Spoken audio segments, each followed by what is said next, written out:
하나님 말씀 마태복음 4장 7절 보겠습니다.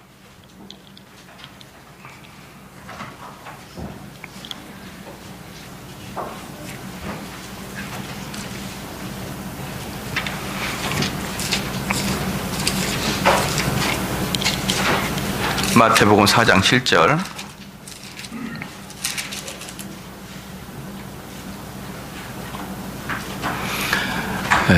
우리 마태복음 4장 7절 말씀 한 목소리로 읽겠습니다. 예수께서 이르시되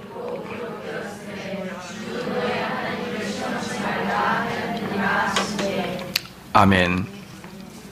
우리 이 말씀 너무나 잘 아시죠?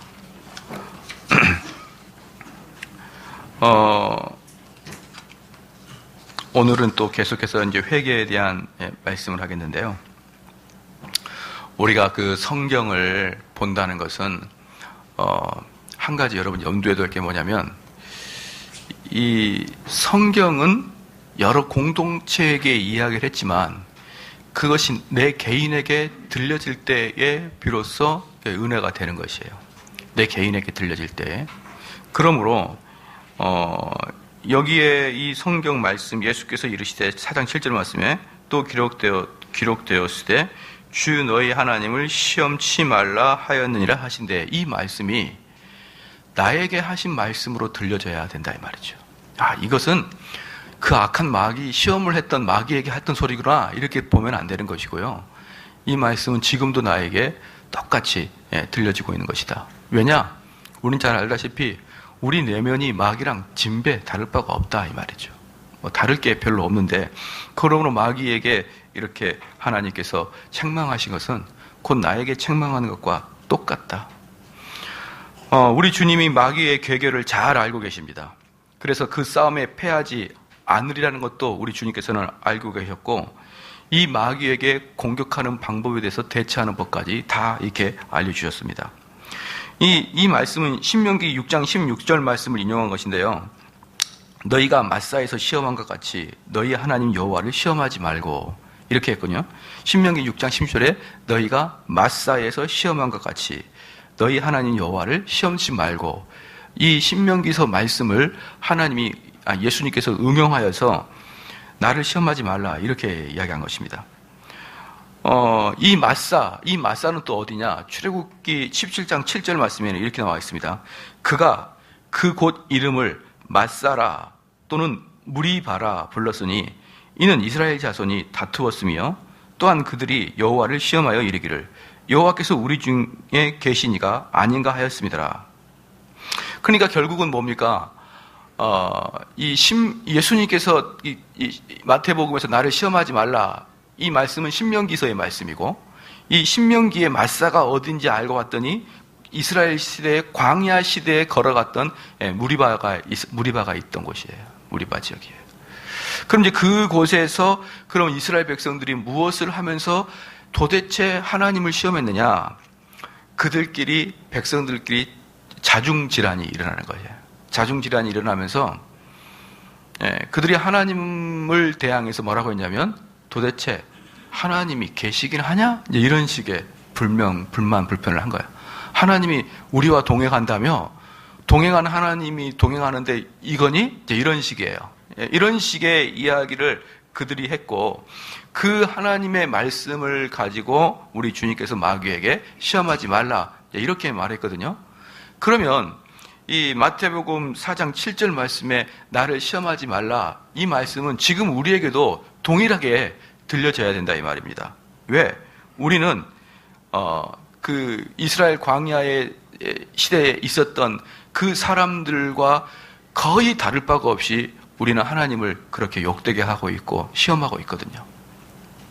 많은 사람들이 이번에 하나님 나를 좀 시험하시는 것 같아, 이렇게 이야기하는데 그러지 않습니다. 우리가 하나님을 시험하는 거예요. 우리가 하나님을. 그래서 예수님께서 여기에서 하나님을 시험하지 말라, 이렇게 말씀하신 것입니다. 그러면 우리 주님께서 주는 교훈은 다음과 같은 것이에요. 첫 번째, 비록 사탄과 그의 도구들이 성경을 남용합니다. 그러니까 지금 여기서도 사탄은 성경을 가지고 우리 주님을 시험하는 거예요. 사랑하는 성도 여러분, 얼마나 많은 경우에 성경을 많이 아는 사람들이 교회를 갈라놓고 성경을 많이 아는 사람들이 이단이 되는 거 여러분 보고 계시죠? 또한 성경을 많이 알고 있는 사람들이 이단은 우리 이제 없으니까 우리는 이단이 아니니까 얼마나 많은 사람이 성경을 많이 알고 이단으로 갑니까? 그러면 나는 이단이 아닌데 이렇게 하는 사람, 여러분 사랑하는 성도 여러분, 이단보다도 성경도 모르는데 뭘 머리를 들고 다닐 수가 있나요? 제가 가끔 제가 설교를 하지만 이단들은 성경을 잘합니다. 근데 하여간 이 정통교회에서 왔다는 사람들은 항상 첫마디 거예요. 목사님 저 잘 모르거든요. 일단은 그렇게 이해해 주세요. 잘 모르고 안다는 것만 분명히 알아주세요. 이단하고 만나면 100점 100표예요. 그러니까 제가 보기에는 이단이나 정통이나 교단만 다르지 그 정신 상태는 흡사 비슷합니다. 이단은 똑똑한 잘못된 사람, 정통교회에서 온 사람은 느슨한 잘못된 사람. 그들에게는 똑같은 동일한 아이디어밖에 없는 거예요. 그래서 예전에 한번 저희 교회에 어떤 분이 오셔가지고 여자 동생을 한 명 데려와서 그 오빠, 언니 2명이 그냥 얼굴이 상기돼가지고 여동생을 데려왔습니다. 제가 혼자 있는데. 뭐냐니까 우리 여동생이 신천지에 빠졌는데 이 여동생을 목사님 좀 설득을 시켜주시면 이 교회에 이 여동생을 다니게 하겠습니다. 이렇게 이제 자기들 둘은 지방 사는데요. 그렇게 끄집어 갖고 왔는데 한참 이야기하다가 계속 이야기하다 보니까 나중에 형과 그 오빠와 언니를 막 내가 혼내고 있는 거예요. 똑바로 해라고요, 당신들이. 나중에 저도 정신이 번쩍 들었어요. 내가 왜 이들을 혼내고 있지? 근데 제 눈에는 이단보다 정통교회에 있으면서 맹꽁한 사람들이 훨씬 미워요, 훨씬. 자기들은 정통에 있다고 이단이 아니라면서 그렇게 안도의 한숨을 쉬는 걸 보면서 야, 어리석은 짓 하지 마라. 무지한 것과 잘 모르는 것은, 무지한 것과 잘못된 것이 옳다고 여기는 것은 똑같은 겁니다, 여러분. 그런데 여기 보면은 악한 마귀가 어때요? 마태복음 보면은 성경을 자유자재로 사용하면서 성경을 사용하여 그것을 남용하고 도구로 사용하고 있습니다. 여기에 비해서 우리 예수님께서는 성경을 결코 무시하지 않고 성경에 대한 이야기로 그 마귀를 받아친 거예요. 받아친 건데 메이첸이 이런 이야기를 했습니다. 메이첸이 이런 이야기를 했는데 잘 들으셔야 돼요. 이게 중요한 얘기가 뭐냐면 하나님의 말씀은 성경 문자가 아니라 하나님의 말씀은 문자가 아니라 교리다 이렇게 얘기했어요. 메이첸이. 이건 우리식으로 좀 표현하게 된다면 뭐냐 그러면 이 문자적 해석이 아니라 메시지다 이 말이에요. 메시지다. 이 본문에서 지금 우리 주님께서 요구하시는 그 메시지가 무엇이냐가 진리인 것이지 이 문자 자체가 진리가 아니다라고 메이첸이 얘기한 것이에요. 사랑하는 성도 여러분, 그래서 우리가 성경을 공부한다는 것, 하나님 말씀을 성경으로 깨우친다는 것은 뭐냐 그러면 성경을 큐티식으로 이렇게 우리가 익숙하게 하는 게 아니라 이 말이에요. 성경을 단지 암송해서 되는 게 아니고 성경을 메시지적으로 알아야 된다. 다른 말로 성경을 교리적으로 알아야 된다. 또 다른 말로 성경을 체계적으로 알아야 된다는 거야. 체계적으로. 성경을 교리적으로 알아야 된다는 것은 성경을 메시지로 알아야 되는 것이고 성경을 메시지로 안다는 것은 체계적으로 안다는 것입니다. 그래서 성경을 알 때는 항상 여기저기를 이렇게 연결시켜서 합의적으로 봐야 되는 거예요. 그러니까 어떤 부분은 우리 하나님께서 뭐라고 합니까? 그냥 행위 구원론 쪽으로 한 게 많아요. 예컨대 네가 이 법을 지키면 영원히 살겠고 이 법을 지키지 않으면 너는 벌을 받을 것이다. 이렇게 하니까 뭐라고 합니까? 그러면 우리는 하나님의 법도를 지킴으로 하나님께 칭찬을 들어야 되지 이렇게 금세 생각하죠. 근데 또 좀 읽어보니까 뭐라고 하죠? 너희가 행위로 구원받을 게 아니다. 너희 행위로 하나님께 칭찬받을 게 아니라고 또 그런 말씀이 나오는 거예요. 그러면 이 말씀과 이 말씀이 부딪히네? 흔히 말하는 거 어떻습니까? 구약과 신약이 부딪히네? 또는 로마서와 야고보서 부딪히네? 이렇게 이야기한다 이 말이에요. 그러나 성경은 부딪히는 게 아니고 비합리적인 게 아니고 논리적으로 모순되는 게 아니고 더욱더 하나를 더 정확하게 설명해 주기 위함인 걸 여러분 알고 계십니까? 그래서 성경은 모순되는 게 없어요. 그러면 한 곳에서는 행위로 드러나지 아니하는 믿음은 죽은 믿음이다 이렇게 이야기하고 하나는 너희의 행위로 구원받지 못한다 이렇게 나온다 그러면 뭐가 맞을까요? 뭐가 베이스일까요? 행위로 구원받지 못한다가 베이스예요. 베이스. 먼저 베이스가 그거란 말이에요. 행위로 구원받는다가 베이스가 된다 그러면 행위로 하나님의 말씀을 실천함으로 순종함으로 구원받는다는 것이 먼저가 된다 그러면 너희 행위로 구원받지 못한다는 절대 담아낼 수가 없는 거예요, 여기에다가. 그러나 우리가 믿음으로만 구원을 받는다. 그 믿음은 너가 행위가 아니다라고 하는 그 메시지 안에, 그 교리 안에 무엇을 담아야 되는 건가요? 너희가 하나님 말씀을 실천함으로 순종해야 된다는 걸 담아 들어가는 것이에요. 그래서 그것을 연결해서 그 안에서 논리적 해석이 돼야 되는 것이지, 성경을 그저 한 구절 암송하고 한 구절 읽어서 여기서 지금 하나님이 나에게 하시는 말씀 이렇게 접근하게 된다 그러면 여러분은 여러분들이 유명하지 않아서 그렇죠. 제가 유명하지 않아서 그렇죠. 만약에 성경을 본문 그대로 다른 본문과 연결시켜서 해석하지 않고 본문대로만 해석한다 그러면, 제가 만약에 10,000명을 데리고 있는 성도라 그러면요, 10,000명이 우리 교인이라 그러면 저는 이단으로 될 수가 많아요. 저의 설교는 수천 명이 들을 것이고, 그 수천 명에게서는 또 이단 감별사도 있을 것이고 신학교 교수도 있을 것이고 이러기 때문에, 제가 만약에 야고보서를 그냥 야고보서 고지고대로만 설교한다 그러면 이 사람은 뭐다? 행위구원론자구나, 이렇게 왜곡될 수가 있는 것입니다. 그래서 여러분들께서는요, 하나님 말씀으로 대항한다는 것은 무슨 뜻이냐? 악한 마귀가 하나님 말씀으로 남용을 통해서 하나님께서 이렇게 하지 않았느냐? 여기 뭐라고 했냐면요, 4장 5절 말씀에, 이에 마귀가 예수를 거룩한 성으로 데려다가 성전 꼭대기에 세우고 6절 가로되 네가 만일 하나님의 아들이거든 뛰어내리라 기록하였으되. 이 기록하였으되 뭡니까? 성경 가지고 이야기하자는 거예요. 성경 가지고. 악한 마귀가 성경에 기록되었을 때 뭐라고 기록되었느냐 하면서 시편을 딱 응용해 줍니다. 저가 너를 위하여 그 사자를 명하시리니 저희가 손으로 너를 받들어 발이 돌에 부딪히지 않게 하리로다 하였느니라. 만약에 하나님이 살아계시다 그러면, 이거 그거예요. 하나님이 살아계시다 그러면 너를 성전 꼭대기에서 떨어져도 너를 분명히 살려줄 건데, 이렇게 유혹한 겁니다. 그래서 거의 대부분의 이단들은 성경을 한 구절 한 구절만 딱 가지고 여러분께 대밀거죠. 이거 봐라. 그럼 꼼짝없이 당하는 겁니다. 그러므로 우리는 대적할 때, 악한 마귀를 대적할 때는 성경을 문자적으로 알 뿐더러, 그건 기본적으로 알고 있어야겠죠. 교리적, 체계적, 논리적으로도 여러분이 깨우치고 있어야 여기저기에서 연결시켜서 여러분 거가 되는 것이에요. 믿으십니까? 한번 봐볼까요?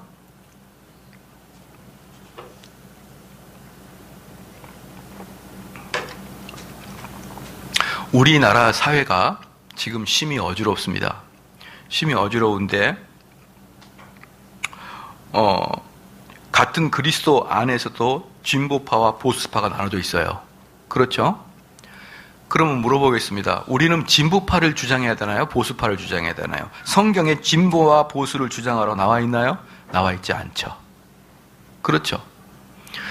여러분들이, 그러니까 이 성경에 딱 보면은 예수님께서 우리는 죽어도 보수주의가 돼야 된다, 이런 말이 없는 거예요.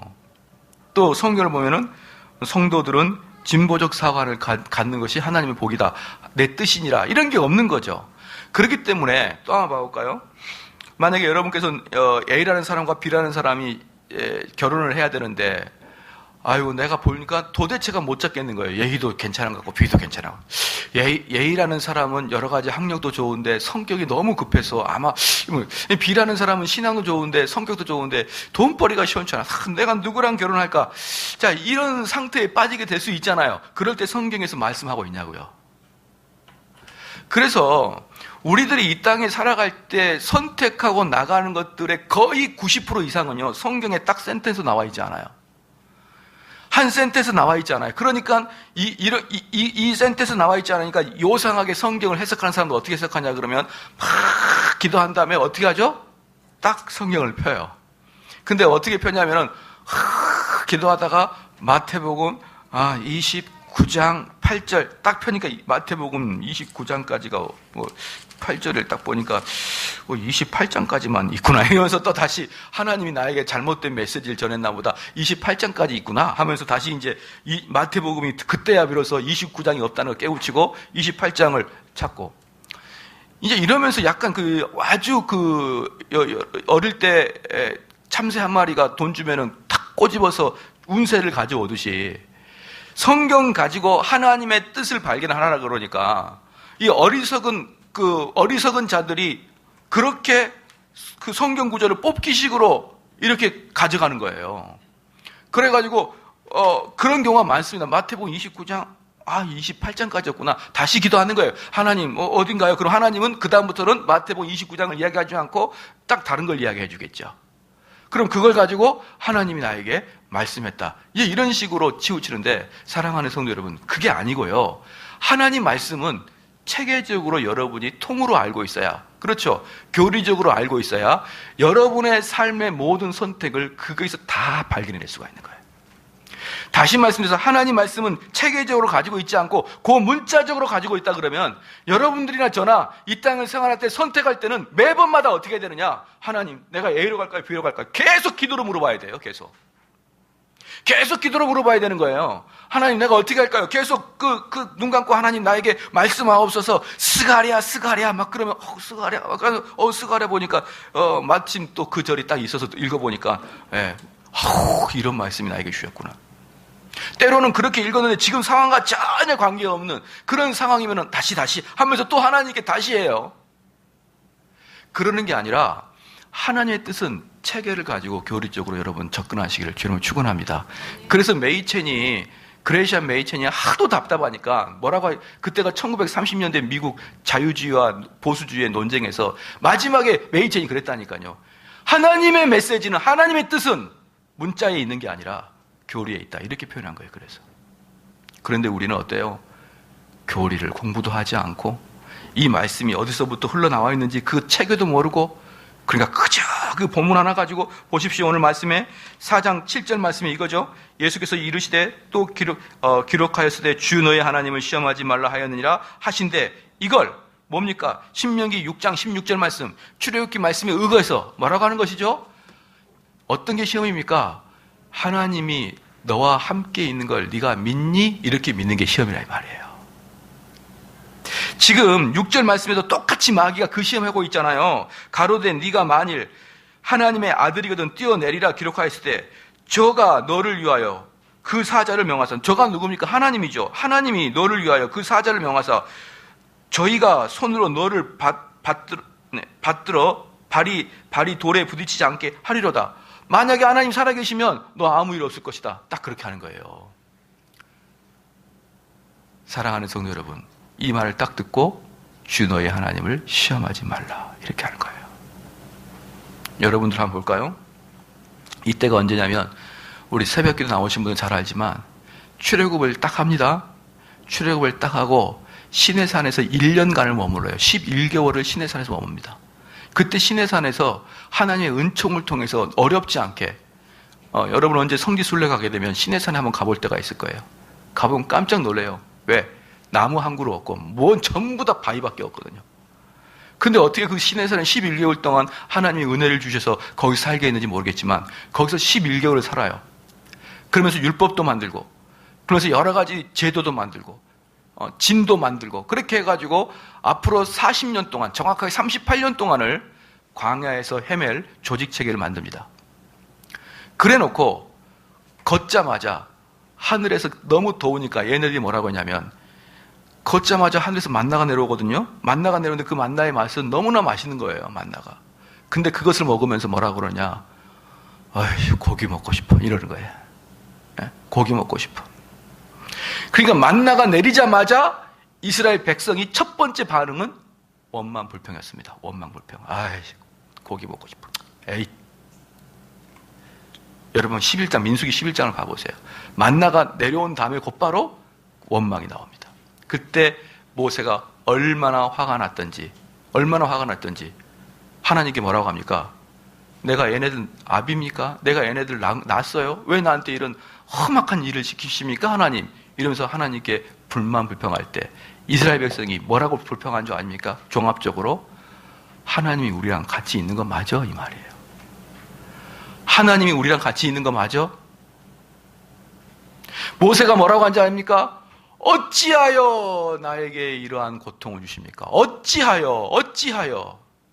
사랑하는 성도 여러분, 여러분 이 땅 살아가면서 일 안 풀릴 때 어떻습니까? 하나님, 언제까지 나에게 이런 심한 고통과 고난을 주겠습니까? 하나님, 어찌하여 나에게 이런 어려움과 시련을 주십니까? 하는 일마다 안 됩니다. 사업마다 안 되는 거예요. 가정도 안 편합니다. 자녀들도 뜻대로 안 되는 것이에요. 그러니까 여러분 마음속으로 불현듯 이런 생각 안 드세요? 진짜 하나님 살아계신 거 맞아?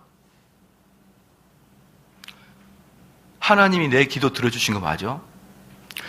여러분 스스로가 얼마나 욕망적이고 얼마나 욕심적인 것이라서 내가 기도하여도 들어주지 않는 것은 나의 욕망 때문이라고 하였던 그 말씀을 기억도 못하면서 순전히 내 욕망과 내 야망을 통해서 하나님께 기도하면서 그렇게 기도할 때마다 어떻습니까?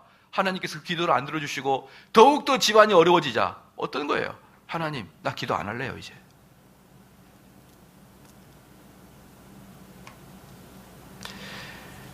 이런 모습들이 하나님을 시험하는 모습이에요. 하나님을 시험하고 하나님을 대항하는 것이고요. 하나님을 향해서 손가락질 들고 공격하는 것입니다. 여러 개가 아니에요. 여러분이 마태복음 4장 6절, 7절 말씀이 진짜 악한 마귀가 우리 예수님이 그랬구나. 2000년 전에 그런 사건이 있었구나. 이렇게 보시면 안 되고 내가 이 땅에 살아갈 때 허구한 날 이 마귀처럼 우리 예수님을 계속 시험한 존재에 있는지 아닌지를 한번 돌이켜보라 이 말입니다.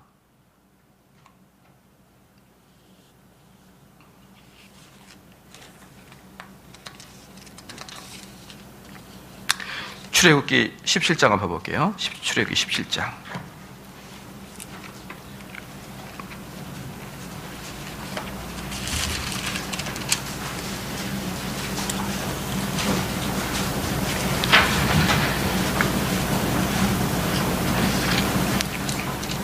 출애굽기 17장 7절 말씀. 7절 말씀 다 같이 한번 읽겠습니다. 시작.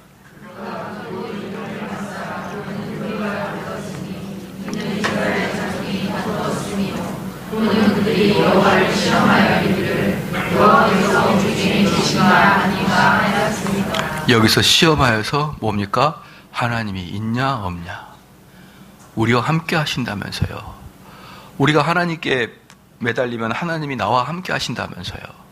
근데 왜 저희 집안은 이렇죠? 그렇게 이야기하는 것입니다. 그렇게. 왜 나의 사업은 안 되는 것이죠? 이 교회에 하나님이 함께 하신다면서요. 그런데 왜 이 교회의 분위기는 이러는 거죠? 이러면서 자기 자신의 잘못된 것을 일절 돌아볼 능력도 없고 그저 하나님만을 탓하는 자인 것이에요. 탓하는 자.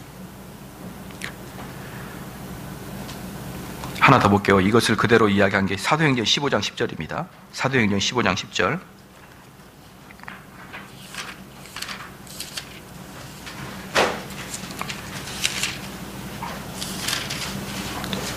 사도행전 15장 10절.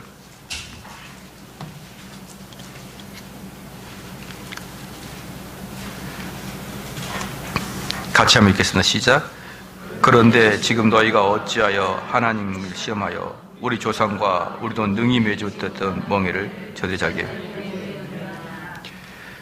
이 뜻은 무슨 뜻이냐 그러면 너희가 어찌하여 명백히 드러난 하나님의 뜻에 복종하지 않느냐 이 말이에요. 명백히 드러난 하나님의 뜻에 복종하지 않느냐.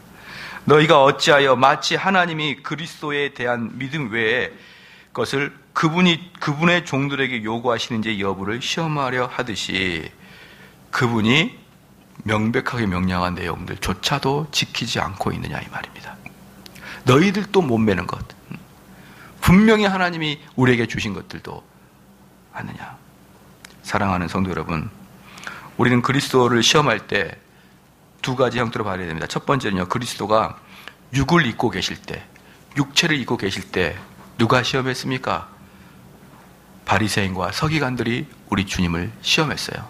그래서 분명한 가르침과 사랑의 가르침과 그리고 이적과 기사를 충분히 보임에도 불구하고 그들은 선입견으로 계속적으로 우리 주님을 시험했습니다. 알고 계시죠? 그럴 때 우리 주님의 메시지가 뭐였습니까? 마태복음 22장 18절 말씀에 외식하는 자들아 어찌하여 나를 시험하느냐. 어찌하여 나를 시험하느냐. 이제 우리 주님께서 이제 돌아가셨고 하늘에 올라가셨습니다. 이제 승천하시고 이 땅에 계시지 않냐고 하늘의 영광 중에 계십니다. 그럼 그때는 우리는 어떻게 시험하느냐? 고린도전서 10장 9절 말씀에 저희 중에 어떤 이들이 주를 시험하사 보십시오. 우리가 예수님이 이 땅에 아니 계시고 하늘의 영광 중에 계실 때도 저희 중에 우리 예수님을 시험하사 이렇게 나옵니다. 뱀에게 멸망하였나니 우리는 저희와 같이 시험하지 말자. 사랑하는 성도 여러분, 우리는 지금도 우리 예수님을 계속적으로 시험하고 있고 그분을 좀 더 다른 말로 이야기하게 되면 희롱하고 있다고 알고 계십니까? 우리는 너무나 많은 사람들이 우리는 주님을 열심히 섬긴다고 생각해요. 근데 여러분들 살다가 툭 어려울 때마다 어때요? 불만, 불평이 딱 나오지 않습니까? 근데 그 불만, 불평을 한번 가만히 생각해 보십시오. 한숨을 푹 쉬죠. 아유, 이런 식으로 아우 이렇게 이야기하죠. 그때 그 아우 한숨을 푹 쉬거나 아우 이럴 때 그것의 대상이 누굽니까? 앞에 있는 사람입니까? 남편입니까? 가족입니까? 자식입니까? 우리가 안 될 때 한숨을 푹 쉬면서 아이고 내 팔자야 이렇게 할 때 그것을 누구에게 들으라고 하는 소리이십니까? 사랑하는 성도 여러분, 무의식적으로 툭 튀어나오죠. 왜 그러냐? 우리는 그것이 하나님께 툭 돌아가는 소리이기 때문에 그러는 거예요. 우리는 모르게, 우리는 알지 모르게 계속적으로 나도 모르게 무의식적으로 하나님을 원망하고 하나님에 대한 질책을 하게 되는 것이고 나를 이렇게 해주신 것은 하나님이 능력이 없어서가 아닌가라는 그런 한숨이 툭 튀어나올 때 자신도 모르게 하늘을 향해서 한숨을 내쉬는 것입니다. 이러한 것이 우리 속에 분명히 있다는 것을 믿으시길 주의로 축원합니다. 그러면 이제 우리는 어떻게 될까요? 지난번에 제가 잠깐 설교했던 것처럼 고린도후서 5장 10절 11절 말씀을 통해서 우리는 알아야 됩니다. 이는 우리가 다 반드시 그리스도의 심판대 앞에 나타나게 되어 각각 선악간에 그 몸으로 행한 것을 따라 받으려 함이라. 우리는 주의 두려우심을 알므로 사람들을 권면하거니와. 여러분의 그러한 모든 것들도요 심판대 앞에서 심판받을 거예요. 심판받을 거예요. 실질적으로 가나안을 향해서 가는 이스라엘 백성들의 원망과 이스라엘 백성들의 그 울부짖음, 이것은요 너무나 합당합니다. 여러분 입장을 바꿔놓고 생각해 보십시오. 비록 노예로 살았지만 애굽에서 일하고 저녁에 퇴근하고 집에 오면 집도 있고 먹을 것도 있었습니다. 단지 자유가 없고 노동만 할 수뿐이지. 그래도 사람들이란 적응력이 빠르기 때문에 그곳에서 시민처럼 비슷하게 살고 있었어요. 비록 노예지만. 당시 고대는 거의 다 노예잖아요. 그런데 거기에서 안정적으로 살고 있던 사람을 그냥 전부 다 하루아침에 광야로 데리고 와서 그들이 뭐라고 하죠? 우리도 좀 고기도 먹고 부추도 먹고 마늘도 먹었으면 좋겠다. 그렇게 이야기하거든요. 지금 무슨 말입니까? 우리 교인들 이번에 독일 여행 갔죠? 독일 여행 가서 뭐라고요? 얼굴이 분명히 좋은 자연을 보고 아름다운 경치를 보는데 얼굴이 이상해. 왜 그러죠? 그랬더니 밥 못 먹었어요. 왜 못 먹었어요? 밥맛이 안 땡겨요. 여러분 외국 가서 이틀만 살아보십시오. 빵 먹고 김치 없이 먹어보십시오. 김치 없이 이틀만 빵 먹어보시란 말이에요. 그러면 경치구 뭐고 필요 없습니다. 먹을 때 김치가 있어야 돼. 고추장이 있어야, 된장국이 있어야 우리는 되는 것이지. 아무리 진수성찬 차려보십시오.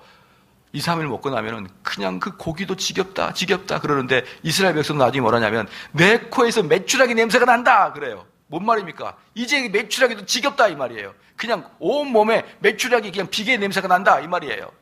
그것처럼 우리 교인들도 단 하루 이틀 지나니까 어때요? 아침에 빵 먹으니까 전부 다 수에서 뭐 꺼내요? 뭘 꺼냈습니까 다?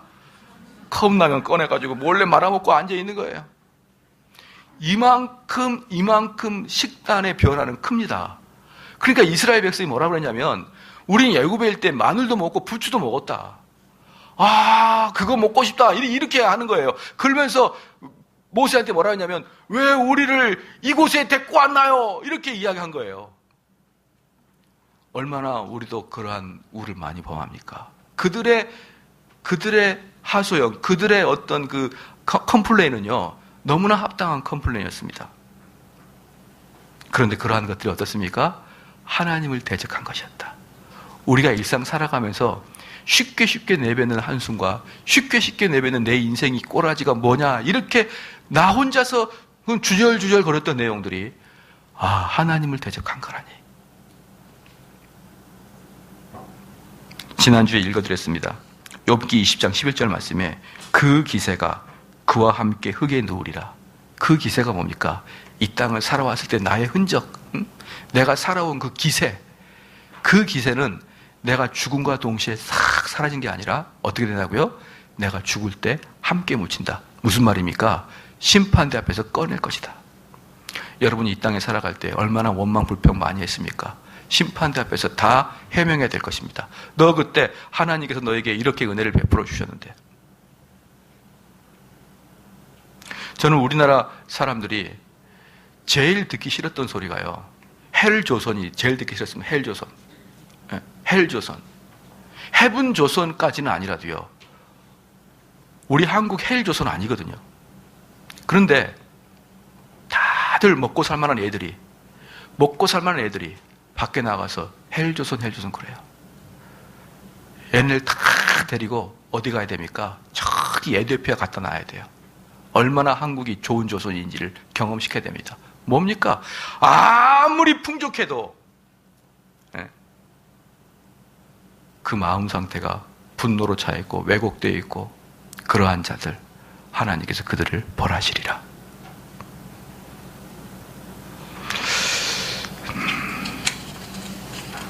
마지막 결론을 말씀드리겠습니다.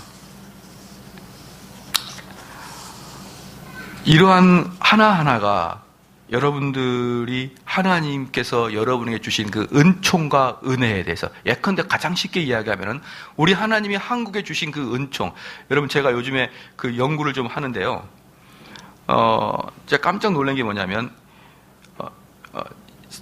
1945년에 전 세계가 해방을 맞아요. 전 세계가. 그건 아시죠? 2차 세계대전 때 일본이 패망하게 되면서 독일의 속국이었던 나라들과, 그리고 일본의 속국이었던 나라들과 또 서방 열강들의 속국이었던 나라들이 정식적으로 전체가 다 해방받습니다. 그래서 1945년은 해방의 해예요. 그런데 그렇게 그때 여러 열강들, 서방 열강들에 의해서 속국당했던 나라들은 해방과 동시에, 그리고 우리나라는 6.25라는 게 있었죠. 6.25가 끝나고 나서 그때 거의 대부분의 나라들은 서방의 원조를 받았습니다. 원조. 우리는 주로 미국으로부터 원조를 많이 받았어요.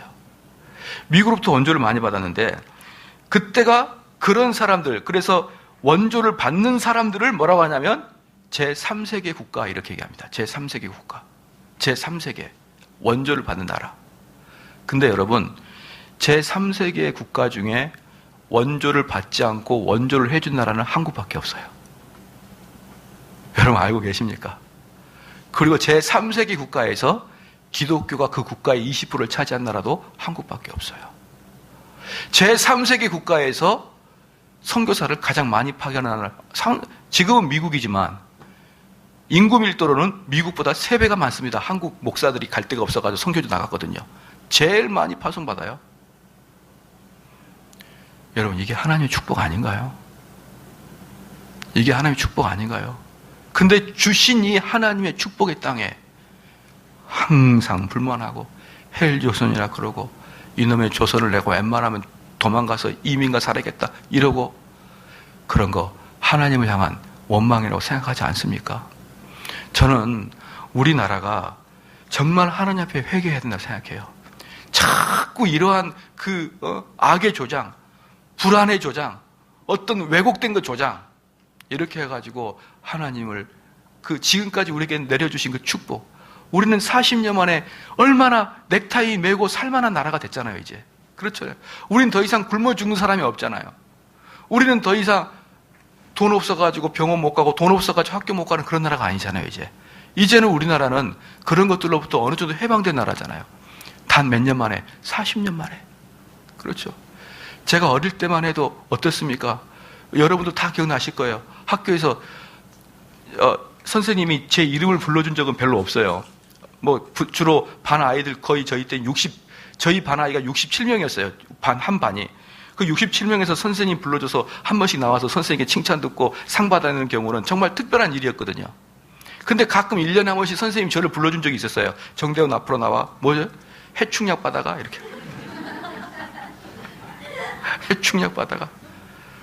해충이 그 몸속에 얼마나 많았습니까? 우리 때만 해도. 근데 지금은 이제 그런 것도 거의 사라지고. 그렇죠. 얼마나 많이 바뀌었어요. 하나님이 주신 은혜인 걸 믿으시 축원합니다. 그 여러분이 신앙도 얼마나 깊어졌고요. 여러분의 지금까지 이끌어주신 그 하나님의 은혜가 얼마나 만극하고 큽니까? 그런데 왜 훌쩍거리고 있고, 왜 화내고, 왜 불만 가지고 있고, 하나님 언제까지입니까? 하나님 왜 나한테 이러십니까? 하나님 나한테 해준 게 뭡니까? 이런 식의 신앙생활을 하는 사람은 과연 어떤 사람이냐 이 말이에요. 그래서 이 시간에 우리가 기도할 때 좀 우리가 그러한 성향들이 있던 분들 있잖아요. 자꾸 그 왜곡된 사람들, 그죠? 자꾸 부정적으로 보려고 하는 사람들. 하나님의 은총 따위는 별로 감사하지 않는 사람들. 그저 불평하고 토설하고 울고 훌쩍거리고 이런 사람들은 이 시간에 기도할 때 좀 회개를 깊이 하시는 시간 되길 바랍니다. 우리가 찬송가 하시면서 기도 준비하겠습니다.